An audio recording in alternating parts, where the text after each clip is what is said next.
threatens peace and security in Europe. We'll hear from one of the hotspots in the current crisis, and we'll find out what Ukraine's acting foreign minister sees as the way forward. Also in our podcast, Sequel remembers the events of 1984, when Hindu mobs massacred thousands of Sikhs in Delhi.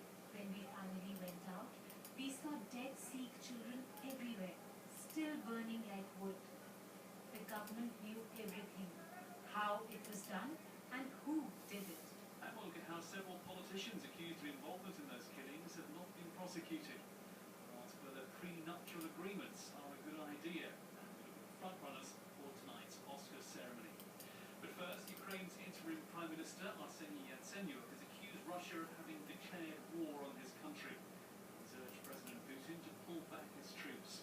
Mr. Yatsenyuk said Russia had acted belligerently by deploying thousands of soldiers in Crimea in the south of Ukraine. And the government in Kiev has put its own troops on full combat alert and called up all its reservists. The ongoing crisis is causing rising concern in the wider world.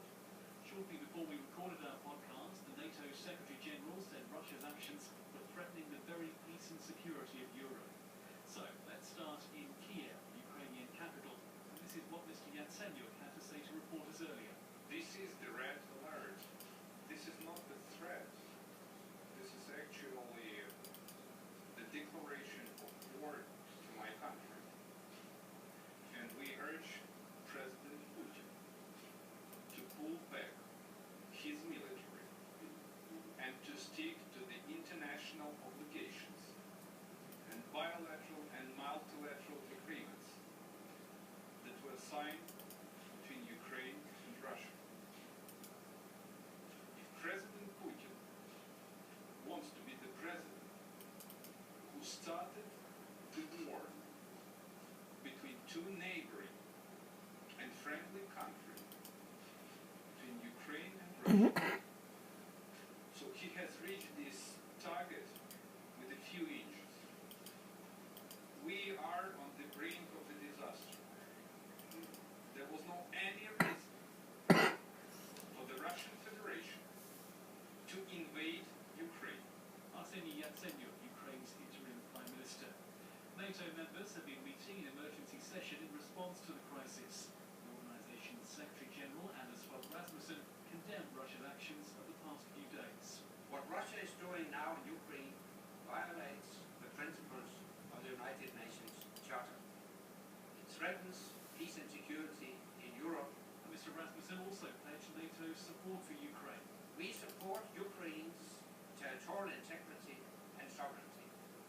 We support the right of the people of Ukraine to determine their own future without outside interference. And we emphasize the need for Ukraine to continue to uphold the democratic rights of all people and ensure that minority rights are protected.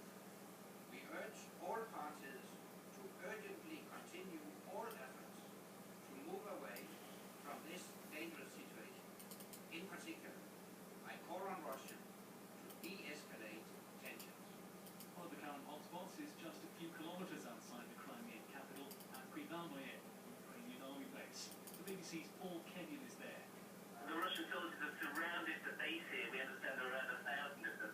I'm standing about 10 feet from one. They're looking out towards the Ukrainian soldiers who are on the other side of the fence, looking back at them. There are a number of people who've now turned up who are chanting pro-Russian slogans, but there are also some locals who are obviously pro-Ukrainians.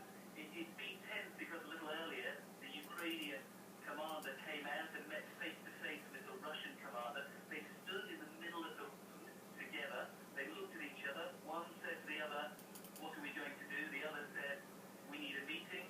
They agreed to meet at 1:30, which was about half an hour ago now. After the meeting, the Ukrainian commander came out and said, "Well, we